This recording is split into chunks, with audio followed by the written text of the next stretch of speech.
Hi hello నమస్తే, నేను Apparao Jabardasth artist. Please subscribe MR news ని సబ్స్క్రైబ్ చేయండి, లైక్ చేయండి, షేర్ చేయండి, కామెంట్ చేయండి. పక్కనే ఉన్న ఐకాన్ బెల్ టచ్ చేస్తే వారి అప్డేట్ న్యూస్ అంతా మీకు వస్తుంది. Good luck to MR news. This is Apparao Jabardasth.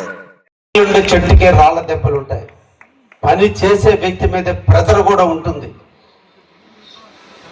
పొగడ్త కంటే తిట్టే తిట్టు ఆశీర్వాదంగా భావించినాడు మన జీవితంలో ఎంత దాన్నైనా మనం బరువును మోయగలం. ఇబ్బందులు వస్తాయి, మనుషులు మనకు రాకపోతే ఎవరికి వస్తాయి? అపజయాలు ఉంటాయి. అపజయం పక్కనే విజయం ఉంటుంది, ఓటమి పక్కనే మనకు సక్సెస్ ఉంటుంది. జీవితంలో సక్సెస్ రావాలి అంటే ఓటమితో ప్రారంభం అవ్వాలి. ఒక్కసారన్నా ఓటమి తెలిస్తే ఓటమిని ఎలా ఛేదించి సక్సెస్ కావాలో నేర్చుకోగలుగుతాం.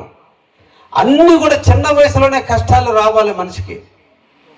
ఇప్పుడు ఎంత కష్టాలు మనం అనుభవిస్తే అంతటి సుఖాలు జీవితంలో రాణించగలం. మీ అందరి వయసు ఈరోజు 18-25 సంవత్సరాల మధ్య ఉంటుంది. ఈ దశలోనే మన అందరం కష్టపడాలి. ఎంత కష్టపడితే మన లైఫ్ చాలా ఉంది. సుమారు 75 సంవత్సరాలు బతికితే 25 సంవత్సరాల కల్లా మన జీవితంలో మనం సెటిల్ అయితే కష్టాలన్నీ ఇక్కడే. అంటే సెల్ ఫోన్లకు దూరంగా, ఫ్రెండ్స్కి దూరంగా, హ్యాబిట్స్కి దూరంగా, ఆనందాలకు దూరంగా అన్నీ పక్కన పెట్టి అజ్ఞాతవాసం అంటే మన ఎయిమ్ జీవితంలో ఏదైతే కావాలని మనం అనుకుంటున్నామో దాన్ని సాధించేదానికి శూన్యంలో ఒక ఎయిమ్ పెట్టుకున్నాం.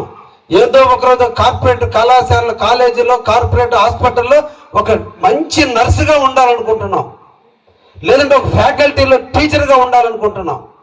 కానీ ఆ గోల్ సాధించేందుకు కొద్ది సంవత్సరాలు మనం కష్టపడగలిగితే 50 సంవత్సరాలు మీ జీవితం సుఖంగా ఉంటుంది.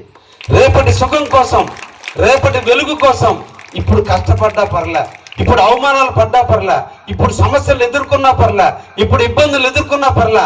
రేపటి సుఖం భార్య బిడ్డలతో ఆనందమైన జీవితం రావాలంటే ఇది కరెక్ట్ అయిన దశ. ఈ దశలోనే మీరు ఒక్కసారి ఆలోచించండి.